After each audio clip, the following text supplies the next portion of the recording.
Now, I want you to open your Bible to Proverbs chapter 13. Chapter 18 muna. Open your Bible, Proverbs 18, verse 21. Are you there? Amen. Are you there? Amen. Death and life are in the power of the devil. No. O, kita niyo, hindi ka nagbabasa ng Bible. Yung iba, di ba lang kumikibo? Iba na pala yung binabasa, tanggap pa rin ninyo. Makinig kayo, ha? Death and life are in the power of the devil. Amen. No, amen. Death and life are in the power of God. No, amen.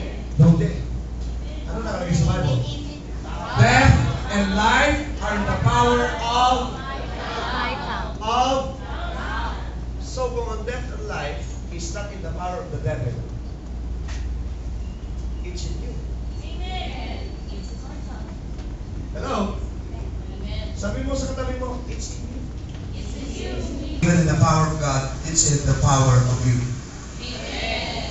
And they that love it shall eat it. Amen. Yung po yung nasa bibig natin. Let's go to Proverbs 30, verse 32.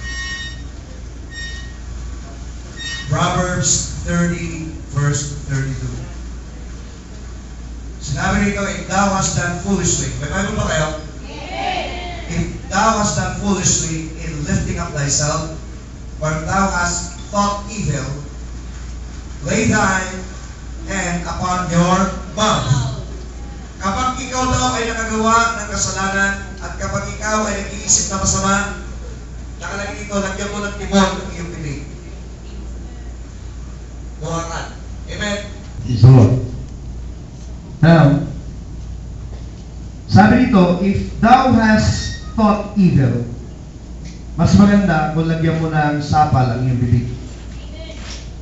Amen. Remember, life and death are in the power of your tongue. Amen. Let's go to Matthew chapter 12, verse 34. Ito po yung mga, nililayout ko po yung mga foundation. Matthew chapter 12, verse 34. O ye generations of vipers. Sino ba yung mga vipers? Sino yung ahas? No. Sino yung ahas?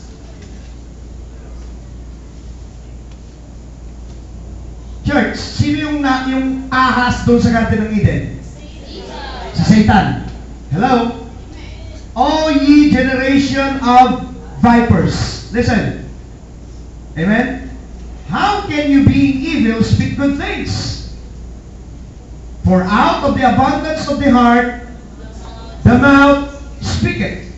Or speaks. Ibig sabihin dito, O ye generation of vipers, si Jesus Christ ang nagsasalita, how could you speak good things? Ang ibig sabihin, kung masama ka, kahit anong gawin mo, masama pa rin ang lalabas sa bibig mo. Walang mabuting lalabas sa bibig mo kung ikaw ay masama. At sinabi din dito, out of the abundance of the heart, kung ano raw yung nasa puso natin, siyang lumalabas sa bibig natin. Hello?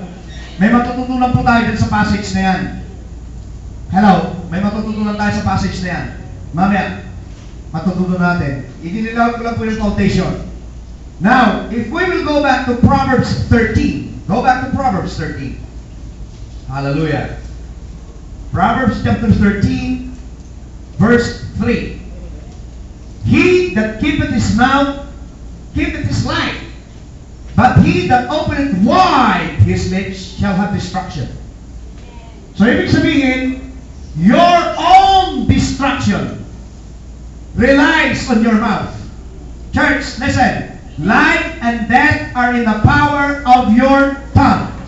Your own destruction, listen to me, is not in God's hands, not in the devil's hands, it's on your own mouth. Sabi mo sa katabi mo, ang ikasisira mo ay ang iyong bibig.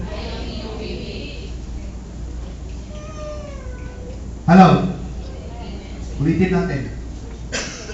Ang ikasisira mo ay ang iyong bibig. Tandaan niyan. Amen po ba? Praise God. Now, in Proverbs chapter 6, verse 2, go to Proverbs 6, verse 2. Thou art snared with the words of thy mouth, and thou art taken with the words of thy mouth. Tingnan po ninyo, pag ina-aresto ang isang tao, you have the right to remain silent.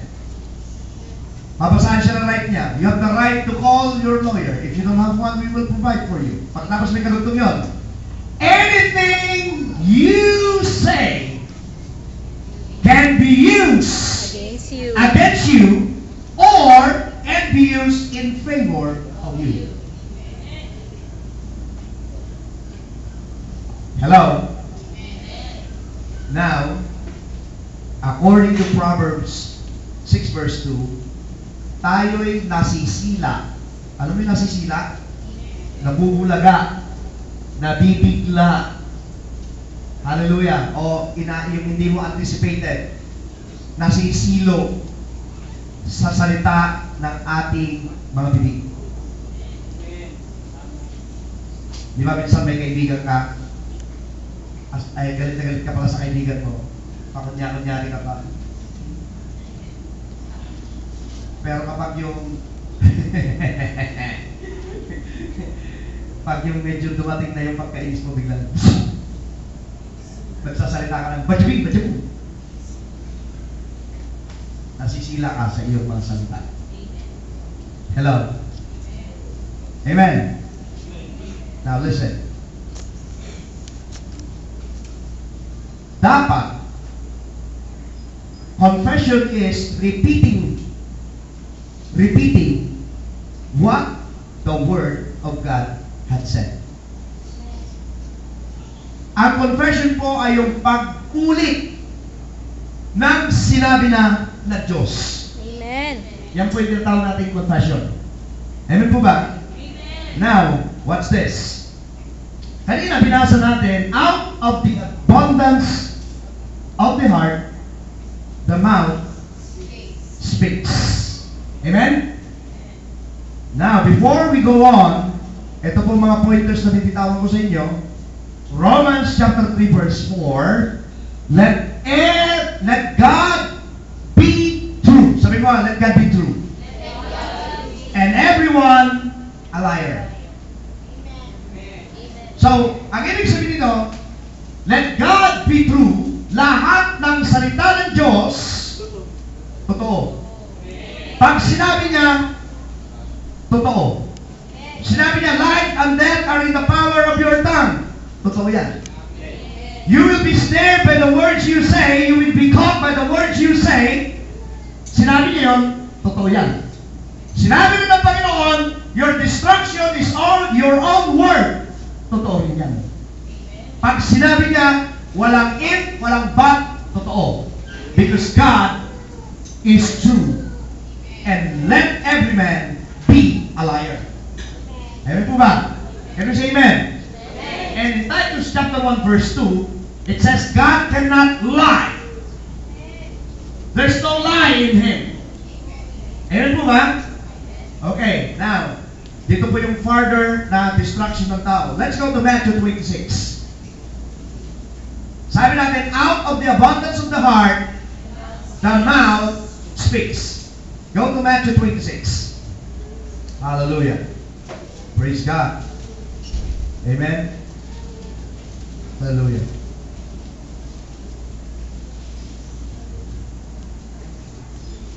Yan na ba kayo? Okay. Matthew 26. Let's go to verse 31.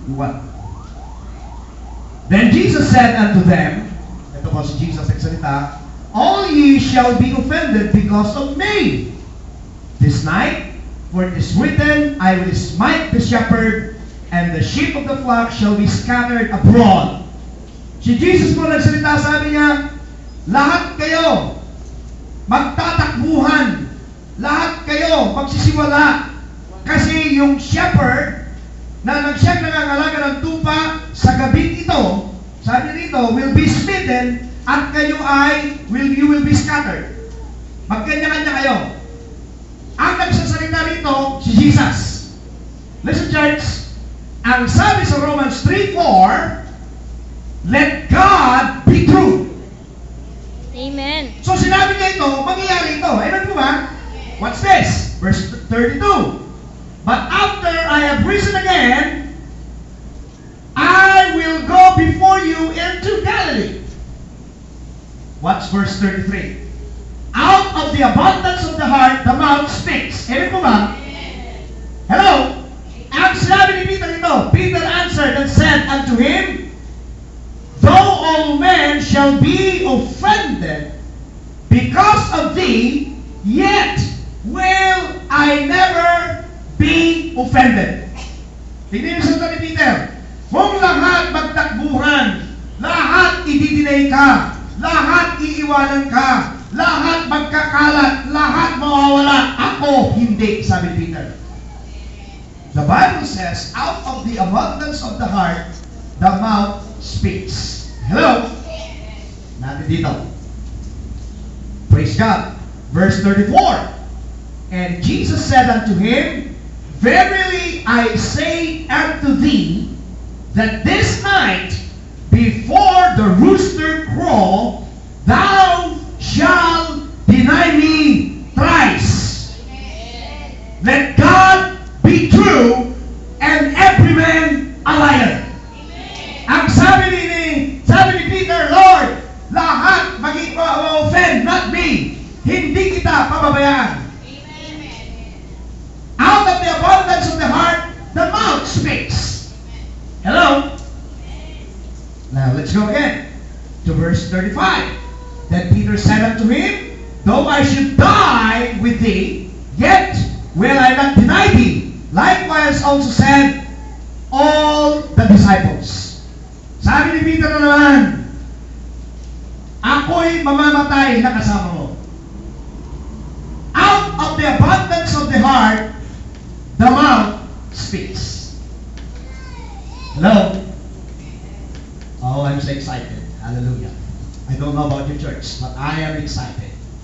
Go to Matthew 26. Go to verse 69. The same chapter. Go to verse 69. Eto na, nahuli na si Jesus Christ. Hello? Sabi ni Peter sa verse 33, kung sila'y ma-offend, iiwanan ka, ako hindi. Sinabi niya sa verse 35, mamamatay ako kasama mo. Hello? Sinabi ng kanyang bibig. Ang Bible na nagsabi, kung ano daw lumalabas sa bibig, yung laman ng puso. Sinabi ng Bible, ang Diyos ay totoo at ang tao sinungaling. Hello? Hello? Ang sabi ni Jesus, Peter, i-deny mo ako 3 times bago tumila akong manok. Hello? Hello? Ngayon, punta tayo dito sa Matthew 26 verse 69. Now Peter sat without in the palace, and a damsel came unto him saying, hindi ba ikaw kasama ni Jesus of Galilee? Kaya sa verse 69. Verse 17, he denied. At ang bigla niya sinabi, hindi ko kilala yan. Hindi ko alam yung sinasabi mo. Pastor, akala ko ba? Out of the abundance of the heart, the mouth speaks. Amen. Out of the abundance of the heart, the mouth speaks when it comes to pressure. Pag dumating na po yung pressure, doon na lumalabas talaga ang laman ng puso ng isang tao. Oh glory! You cannot tell what's in your heart without a pressure. Kasi po, kapag walang pressure, everything that will come out of your mouth are good. But when pressure comes, it will tell you who you are. Hallelujah! We have a givers before na ang masamang puno, kahit anong gawin niya, ang bunga niya ay masama. Peter, during this time, his heart is full of sin.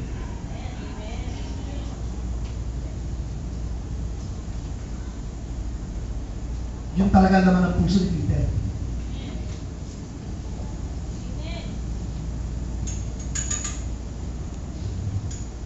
Tayo po mga Kristiyano, praise the Lord tayo, hallelujah dito. Pero napipressure tayo, lumalabas yung laman ng ating puso. kaibigan mo, pagdating ng pressure, wala akong tiwala sa'yo. Wala akong tiwala sa'yo. Napakasama mo. Ikaw ang paharap sa buhay ko. Kapag pressure na, yun ang naman talaga ng puso mo. I'm teaching you wisdom, my brothers and sisters. Out of the abundance of the heart, the mouth speaks. When pressure comes, doon mo makikita ano talaga ang nasa puso tayo. Let's continue. So sinabi ni Peter, hindi mo kilala siya. Samantala nagsalita siya, lahat mo open, ako hindi. Minsan po ganyan. Hello? Oo, makinig kayo. Hallelujah. Makinig kayo. Now let's go to verse 70. But he denied before them all, saying, I don't know what thou sayest. 71. And when he was gone out into the porch, another maid saw him, and said unto them that were there, This fellow was also of Jesus of Nazareth. Verse 72. And again, he denied. At yung pag-deny niya ngayon, mayroon na kasamang oath. Oh, I swear. Oh, I swear. I don't know him. Sometimes pag nagagalit tayo, oh, I swear. Sana hindi na tayo nagkapanagpo. During pressure. Pero kapag walang pressure, sweet na sweet kayo. Out of the abundance of the heart.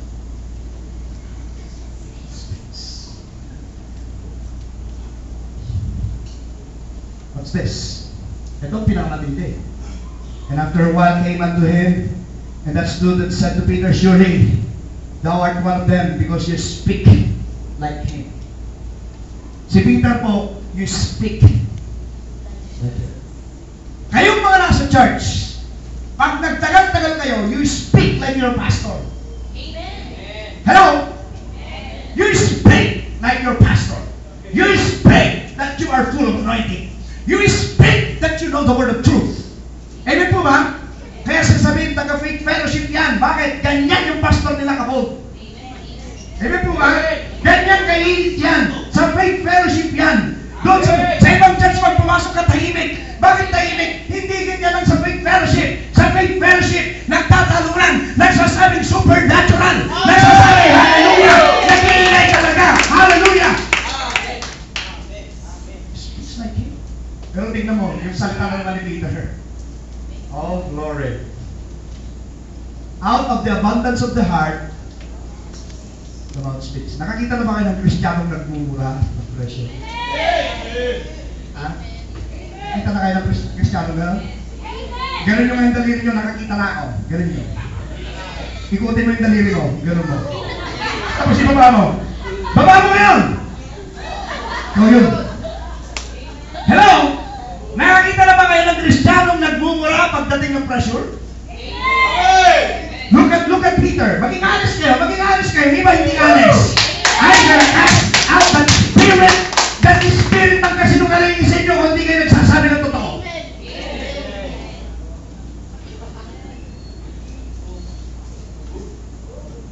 You will be destroyed by the words coming out from your mouth. Ito, kapatid, gusto ko matutunan nyo to. Ang title ng message natin this morning is Revalue Your Confession Part 2. Sayang, wala sa inyo yung iba ng Miyerkules, Part 1 yun. Mamaya hapon yung Part 3. Ako ang speaker mamaya ng tilakit nun. Hindi ko puputulin to, tutuloy-tuloy dito. This is Part 2. Hello? Now, I am teaching you wisdom. Revalue your confession. Pwede mong balikan.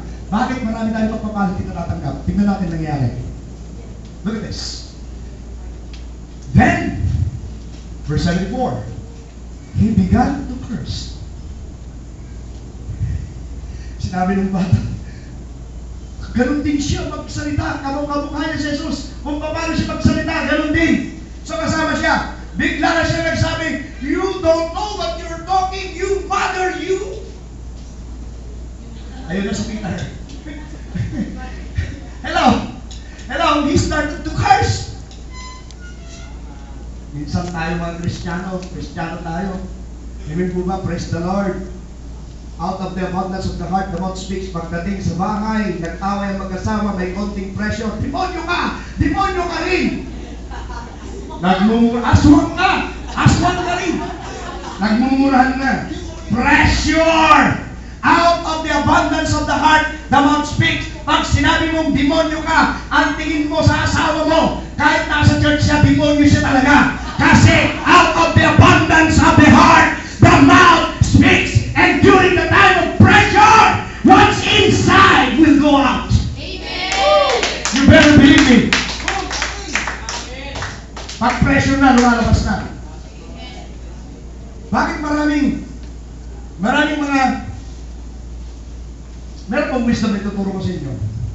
The Word of God says, how could two, sabi mo two, sabi mo two, how could two walk together if they don't agree? Sino pa nanonood dito sa TV? Yung palabas sa TV tapos yung game, entire mundo, yung Amazing Grace. Sino ko napanood dito? Sa TV. Yung Amazing Grace. Amen. Alam niyo po ba mga contestant dito? Best friend. Minsan mag-ina. Minsan mag-asawa. Hello? Yun po yung mga contestant dyan. Amazing Grace. At ang premium po nito ay milyon. Lifetime talaga. Maganda. Hindi niyo po ba alam, sa program Amazing Grace, marami pong naghihiwalay ng mag-asawa, maraming naghihiwalay ng magkaibigan, maraming naghihiwalay. Bakit ka mo? Pagdating po nila dito sa Amazing Grace at naroon na sa pressure sila, lumalabas na ang kulay ng bawat isa at sasabihin siya, kung alam ko lang ganyan ka, ikaw rin alam kong ganyan ka. Pagkatapos po ng grace na yun, yung magkaibigan na yun, naghihiwalay na. Kasi out of abundance of the heart, the mouth speaks. Marami mag-asawa naghihiwalay pagkatapos ng programa yun. Kasi po, during pressure, lumalabas ang kulay ng bawat isa. Let me tell you something, brothers and sisters. You cannot hide from God. Let God be true and every man a liar. Amen. So sabihin lang ng lalaki, mahal na niya. But after the 12 is gone,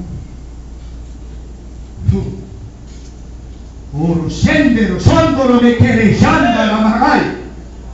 Lumalabas na kung ano nasa puso.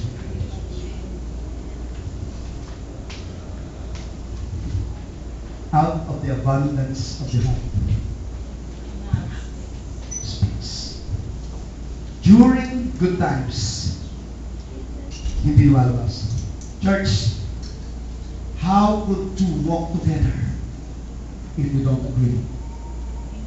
Kaya nga ako naghihiwalay. Yung mag-best friend, yung iba magkababata pa.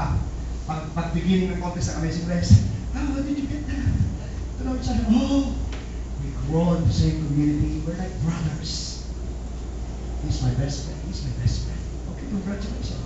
You think you can win the Amazing Grace? Yes, we can. Pero naman mag-asawa, oh, the best man I ever met. Sabi naman, the best woman I ever met. Pero at the end of Amazing Grace, naghihiwalay sila. Why? Lumalabas na po yung tunay na kulay. Let me tell you something. If two doesn't agree together, listen church, walang mapapala. God, listen, will never walk with you unless you agree with Him. Amen. Tandaan mo natin yan. God will never walk with you unless you agree with Him. Meron po tayong tinatawag na confession law. Now, this is predictable. Meron pong, ang kaya po pagpapala ng Kristiyano ay wala kasi po meron tayong tinatawag na breach. Alam niyo ba yung breach? Breach of promise.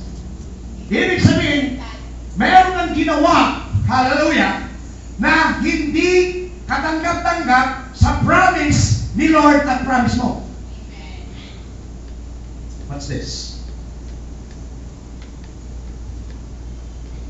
Baka mamaya, yung iba nagpipray, nagdi-declare, o magdi-declare kayo, supernatural.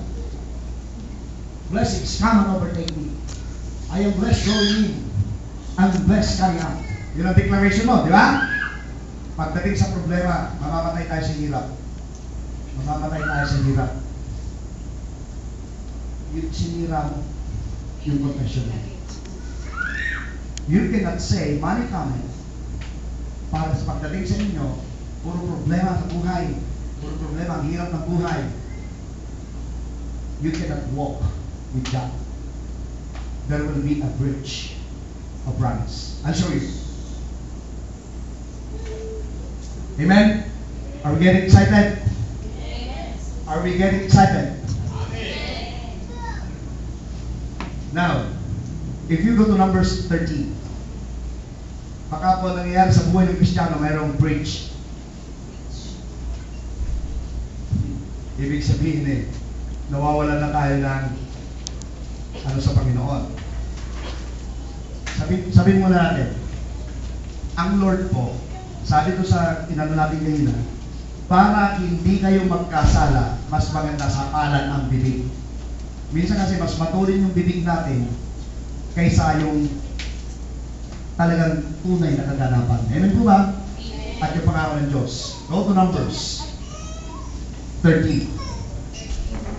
Numbers chapter 13.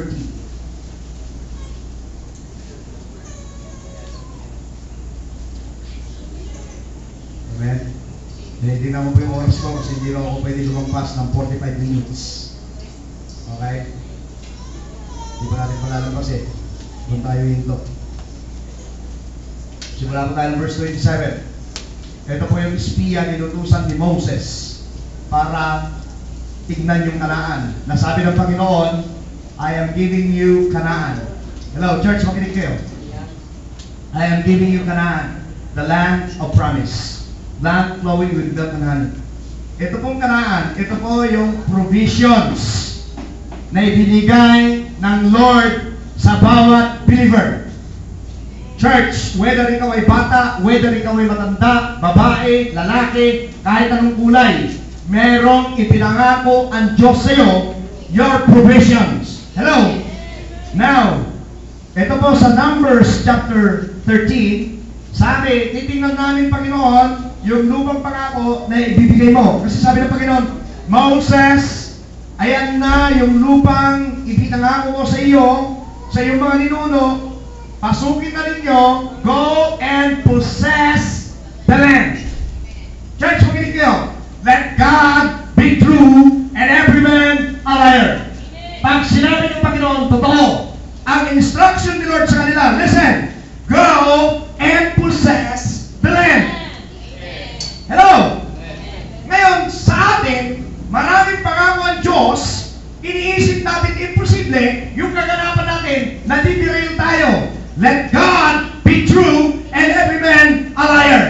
Pag nasa hospital ka, wala kang pera, let God be true.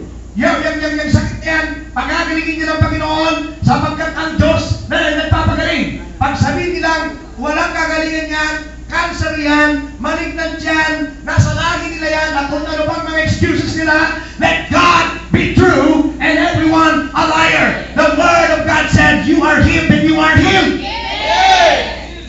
The Word of God says you are blessed and you are blessed. Go to Numbers. Let's read. Sabi ng Panginoon, go and possess the land. Verse 27 of Numbers 13. And they told him and said, we came into the land, whether they set this last, and surely it's flowing with milk and honey. And there is the fruit of it. Totoo yung lupain. Nevertheless, the people be strong that dwell in the land, and the cities are walled, and they're very great. And moreover, we saw the children of Anak there. The Amalekites dwell in the land of the south, the Hittites, the Jebusites, the Amorites dwell in the mountains, and the Canaanites dwell by the sea and by the coast of Jordan. Sabi nila, nagpunta kami, totoo, ang lupain ay masagana at yung mga prutas malalaki. Pero, nandoon yung mga Amalekites, yung mga higante, tapos may Jebusites, may Amorites, may Perizzites, lahat ng sites nandoon. Even the parasites are there. Hello? Minsan, sasabihin ng Panginoon sa iyo, pasasaganahin kita, I will supply all your needs. Sasabihin mo ngayon, nakikita mo maraming parasites. Hello? Nandiyan yung kahirapan, yung bigas mo walang laman, kaliwat kanan na naniningil sa iyo, ang kuryente putol, ang tubig putol, hindi makapagbayad ng bahay, yun yung mga parasites. may negosyo ka, wala kang puhunan, wala kang pampaikot. Hallelujah! Come on, church, I'm talking to you. Amen. Wala kang pampaikot, wala kang pambili ng kahit anuman. Hindi mo masama na lahat. Those are the parasites na mali. But God said, I will supply all you need according to my riches and glory by Christ Jesus. At ang sabi niya, I will never leave you. I will never put you to shame.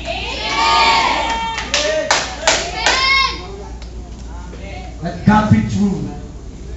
Sabi mo sa katabi mo, let God be true.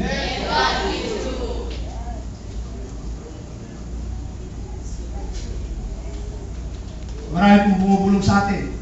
Ito totoo yan, ito totoo yan, ito totoo yan. Wala kang kakayanan, wala kang kakayanan, wala kang kakayanan. Hindi totoo yan, masama kang tao, masama kang tao. Hindi ka pwede magturo, masama ka, masama ka. Marami pong bumubulong sa atin. Pagtuturo ka, wala ka naman alam, wala kang alam. Marami pong bumubulong. Hello, church! The worst enemy that you have is yourself.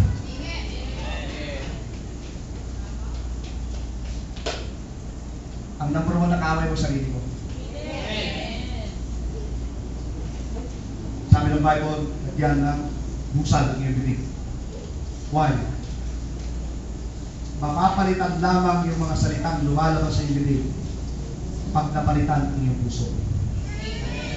The thing is, you cannot change your heart unless regeneration will take place. Alam niyo ba yung regeneration?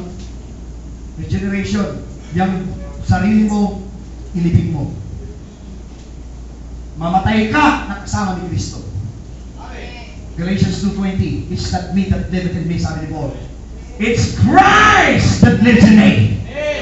The me that was living in me is dead. I have been crucified with Christ. It's not me that liveth in me. It's Christ that lives in me. If Christ lives in you, you can change your heart. Hallelujah. And this body must be occupied by the Holy Spirit so that my body, my spirit, my soul, the Spirit of God can walk together. If two walk together and agrees everything together, hallelujah, victory surely belongs to us. Palakpakan natin ang Diyos ng buhay. Tingnan mo itong mga SPA ito. Nag-report sila. Ang daming sites. Pamilya ba sa inyo ito? Oh, God will provide. Minsan yung magkasama mag-pray, Lord, salamat po pa rin mo. Salamat sa iyong salita. Salamat po, you provide everything.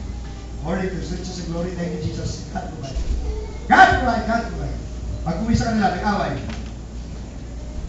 Mamamatay tayo sa gutom sa ginagawa mo. Oh! Nag-declare ka agad na mamamatay kayo sa gutom. Maghihirap tayo sa ginagawa mo. Nasaan yung declaration mo? Bigla mo tindak muna ng titi. Hello? At dapat expectant ka. Huwag kang magugulat. May pinatungan ka ng kamay, gumaling. Pag gumaling, nakakamangha. Gumaling, wag! Pag gumaling, thank you. Ibig sabihin, expected mo yung word ni Lord na magkakaraw sa kanya. Pag nanagana ka, thank you Lord, expected mo yun. Pag sabihin nanagana ka, expected ko na yan. Kasi promise yan ni Lord eh. Ikaw ay ulo, bakit lagi ikaw lang promote? Expected ko na yan. Kasi yan ang promise ni Lord. At yan ang dinideclare ko everyday. Hindi ka ba excited? Hindi. Pero yung puso ko nagpapasalamat. I'm not excited because nakita ko na kasi yan. Nakita ko na yan. Nakita ko na yan. Nakita ko na yan. Na ako'y nakatira sa isang malaking bahay. Hallelujah. Nakita ko na yan. Na ako'y anak ng Diyos. Before the foundation of the world, God has chosen me. Nakita ko na yan.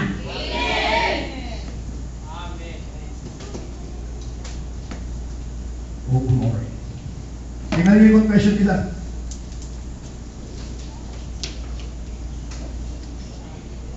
Tingnan mo sa verse 31. The man that went up with him said, we will not be able to go against the people, for they are stronger than we. Yung confession nila, we will not be able. They are stronger than us. Ano yung word ni Lord? Go and possess the land. Let God be true and every man a liar. Ano confession nila? We cannot possess the land. That the men are too strong. Meron po silang ginagawa. Hello? Church, makinig ka. Pag yung salita ng Diyos, nag-declare ka against the word of God, magkakaroon po ng breach of promise. Basahin nito. Kaya po nakakatakot. This is the breach of promise. Go to Numbers 14.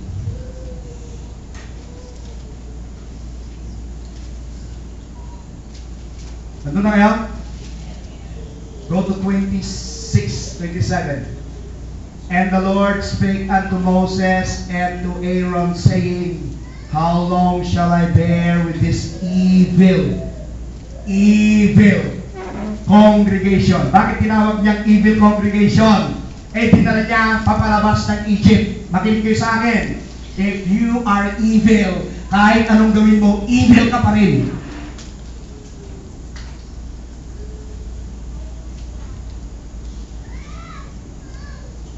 Hindi kayo nag-email doon. Kahit anong gawin mo, evil ka pa rin. Kasama ka sa church, evil ka pa rin. Kasama sila sa church. Kasama sila lumabas sa Egypt.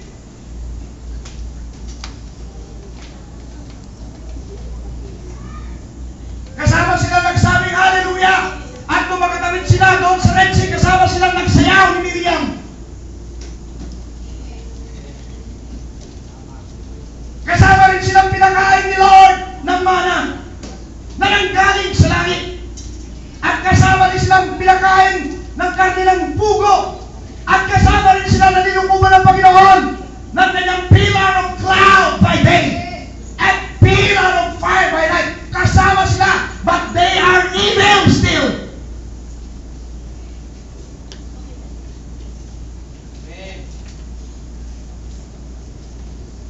Out of the abundance of the heart, the mouth speaks. Pakinig ka sa akin, kapatid. Wala akong pakialam kahit 30 years ka na sa church. Or 20 years ka. O kahit lumaki ka na sa church, dito ka na pinanganak sa church. Wala akong pakialam. Hallelujah. Your word during pressure will tell you who you are.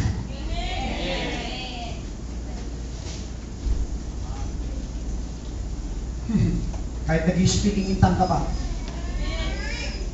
Kahit patalon-talon ka pa. At kahit natangkanda, alam mo, wala akong pakialam. During pressure, kung ano lumalabas sa bibig mo, yun ang laman ng puso mo. Sabi mo sa katabi mo, sino ba nasasaklo ngayon? Hello? Hello? Alam po ninyo, pagpunta sa church, hindi po babanalan. Yung iba kasi nagpupunta sa church, kunyari banal. Wala pong babanalan kasi kahit sino sa atin walang banal. We have only one righteousness, and the righteousness that we have is Christ! Pero marami po sa church, evil pa rin. I call it evil, and God call it evil because you don't agree. Church, makinig kayo. Once you don't agree with the Word of God, you are evil. Yun pong ibig sabihin nun. You don't agree. Sabi ng Panginoon, pinagaling na kita sa lahat ng sakit at karamdaman. Oh Lord, masakit ka. May arthritis ako. Lahi namin yun. You don't agree with the Word of God. You are an enemy of God. If you don't agree with God, you are an enemy of God. Sabi mo sa katabi mo, ouch. As simple as that. Alam po ninyo, kapag hindi ka nag-agree sa iyong pastor, you are committing sin. We call it rebellion. And rebellion is like witchcraft. Dissenting with God. If you don't agree with the Word of God, wala akong pakialam kung mayroon ka bang posisyon sa church. Wala akong pakialam kung matagal ka na sa church. If you don't agree with the Word of God, you are an enemy of God.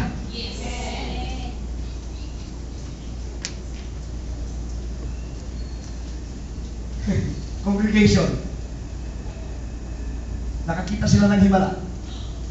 Pero sabi ng Panginoon, go possess the land. Eh Lord, ang lalaki. Ang lalaki. Paano namin magagabi? Sa kaliwa may Perizzites. Sa kanan may Jebusites. Sa kaliwa may Hittites. Sa baba may parasites. Sa gitna maraming cell sites. May globe, may smart. Paano namin magagabi?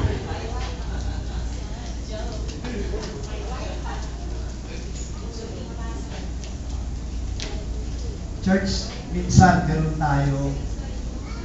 Nakaganyan ka sa bahay mo. May Bible study tayo kayo na lang. Bakit? Wala na akong ganang mag-church. Hindi ka nag-a-agree sa word ni Lord. The word of God said, rejoice in the Lord. And again I say, kayo na lang ang mag-church. You are opposing the word of God.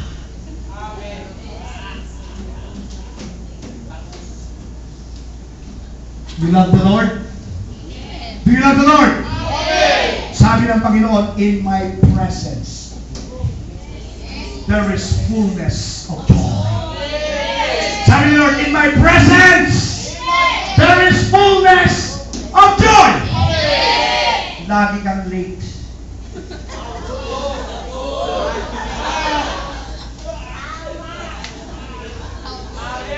Dapat excited ka.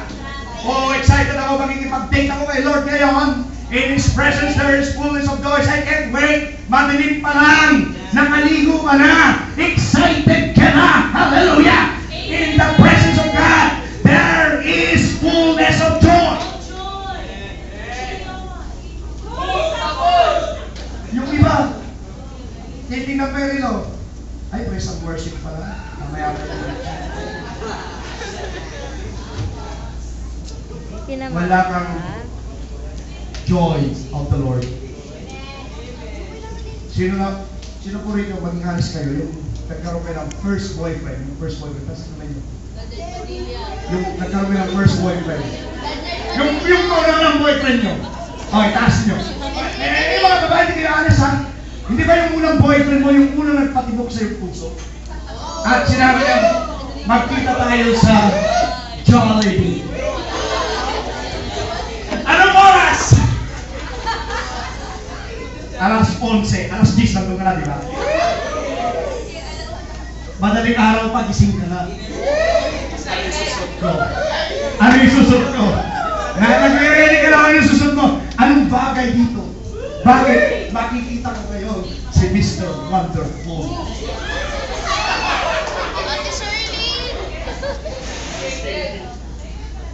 Amen. Church, maging honest kayo. Tama ba yung sinasabi ko?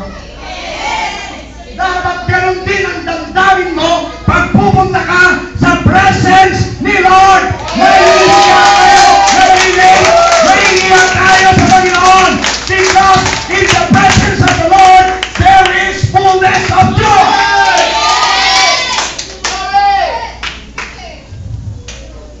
Oh, glory.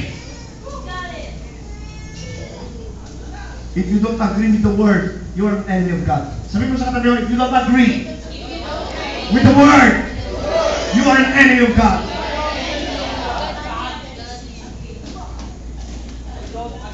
Sabi ng Panginoon, bring your tithes. Hindi kayo nagtatights. Alam mo, the worst na nangyari sa church, hindi ko ako, pastor niyo ako. Noong Miyerkules, wala akong seed money, zero. Wala nang nabibless kay pastor.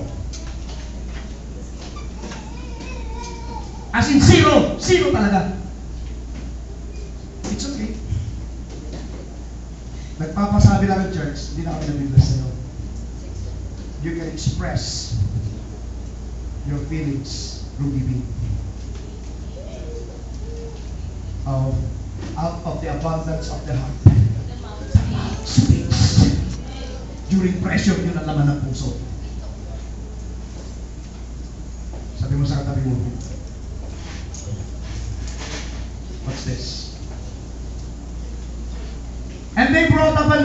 report of the land which they had searched unto the children of Israel, saying, the land through which we have gone to search is a land that eateth up the inhabitants thereof, and all the people that are so there are of great stature. What's this? Ito na po yung bridge. Papasok po tayo sa bridge. Ito na yung bridge. Ang sabi ng Panginoon, go and possess the land. Church, tumingin dito. Alam niyo ba na itong Israelites na to, ito po yung binabi ni Lord? Tapos na kayo ng Bible niyo?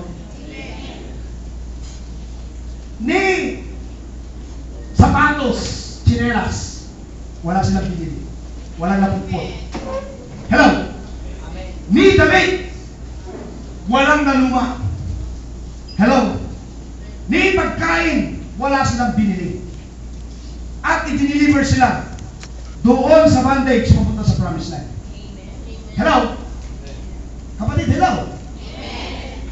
Alam nyo, ang Panginoon, makinig ka kapatid, at ito'y para sa iyo rin, kung tutuusin, yung paglalakbay nila mula Egypt hanggang sa promised land is only 40 days.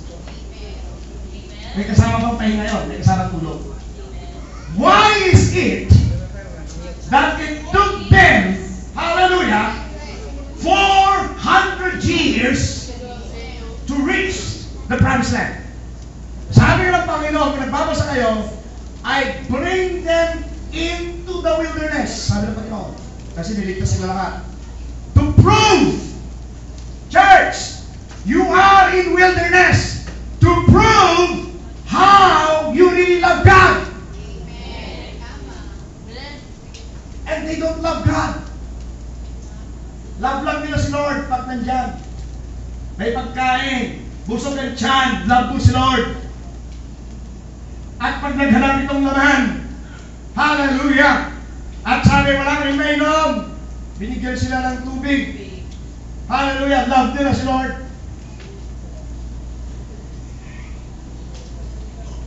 But their heart is far away from God. Sometimes ganoon tayo. Meron na kami kasama sa pidami mo. Pastor, kailangan ko ng trabaho. Iyak ng iyak. Iyak ng iyak. Lalaki ito. Tapos kapag tumiyak pa yan, grabe. Sa Panginoon tayo, tayo kakalas. Tumutulo pa yung uhog niya. Hello? I-bless siya ni Lord, bigyan ng trabaho. Nakita ko, kumakain kita Pastor Neng. Kasi doon siya madalas kumain, nakamotor siya. Bro! Tagal ka na pumunta siya. Busy. Ba't ka na nagpupunta siya? Busy. Samantalang ko, nag-pray siya nito. Lumalabas pa yung uhog niya. Panginoon. Napakabuti ng Diyos, napakabuti ng Panginoon, ang bait-bait ng Panginoon. Sino niloloko mo? Out of the abundance of the heart, the mouth speaks.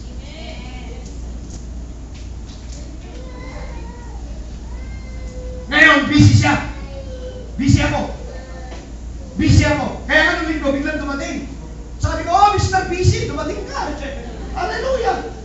Palamasin natin mo yung buhog mo, sabi ko sa kanya.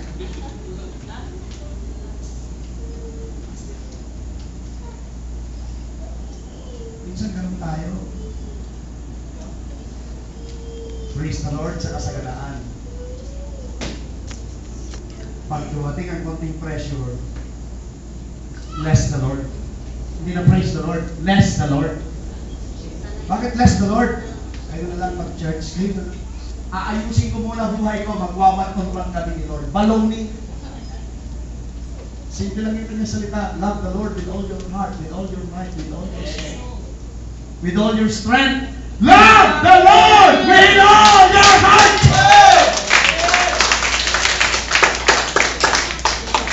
Minsan nga, asan yung mga lalaki dito may asawa?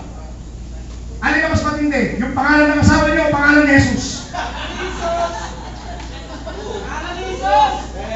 Meron na dito minsan hinahanap ko para mag-keyboard na sana siya. Nawala! Tumawag yung asawa. Sabi ko sa kanya, bro! Sabi ko, ang tindi mo. Bakit, Pastor? Mas matindi pala yung pangalan ni Jesus. Sa akin. Pero sa iyo, mas matindi ang pangalan ng asawa mo. Isang tawag lang, lumayas ka agad. Hallelujah! ang mas matindi? Pangalan ni Jesus o pangalan ng asawa niyo?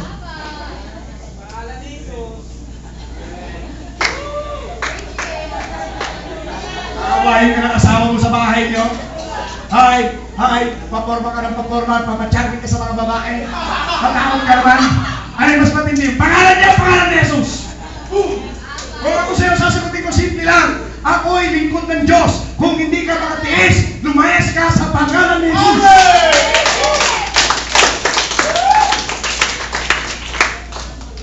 Kasalanan ko ba kung pinagpala ako? Kasalanan ko ba kung maganda ang lalaki? It's the blessing of the Lord!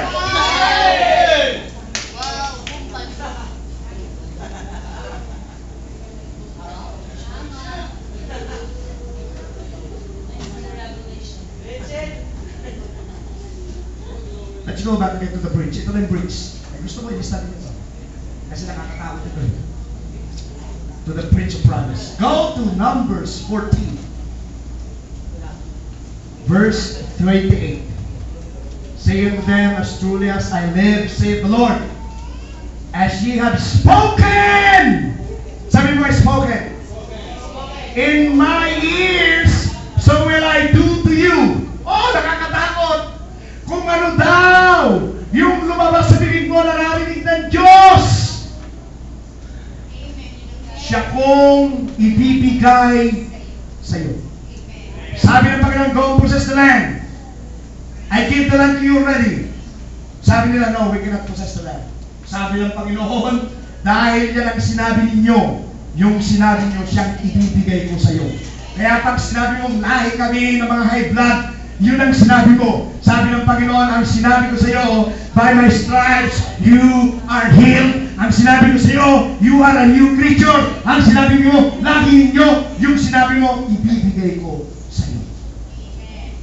And this is the bridge now. Bridge. Go to verse 34. Underline verse 34 of Numbers 14. After the number of days in which you search the land, even 40 days, each day for a year. Hallelujah. Kaya humahabang paghihirap, shall bear your iniquities even 40 years, and you shall know my bridge of glory. A bridge of promise. Sabi ng Panginoon, we cannot work together. We cannot walk together. Yan lahat ng pinangako ko sa iyo of a bridge of promise. Kaya mag-iingat tayo, mga kapatid. Sabi mo sa katabi mo, life and death are in the power of your tongue. Gusto niyo makilala yung tao katabi niyo? Apply mo ng pressure. During pressure, makikilala mo kung sino siya. Gusto mo makilala yung asawa mo? During pressure. Pag pressure kasi may mga asawa, minumura yung asawa. Mga anak kayo lang. Pabigat kayo ng buhay. Pressure. Samantalang nung pinakasalan ka niya, tinanggap ka niya, buo. Am I telling the truth? Yes, you are. Pag dumating na yung pressure, kayo ang kalbaryo mo sa buhay. Oh my goodness.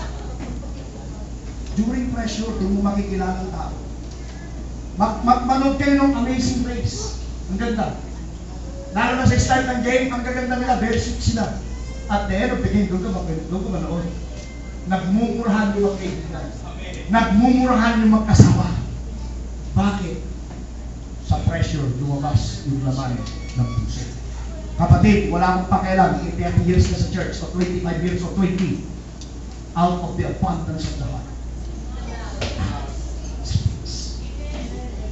So, mga ganito, nakapagsalita kayo against the law of God. Against the will of God. You can always come back. Ang tawag dyan ay regeneration. Change your mouth first, change your heart. How could I change my heart, Lord? Regeneration. Accept Jesus to be your Lord and Savior.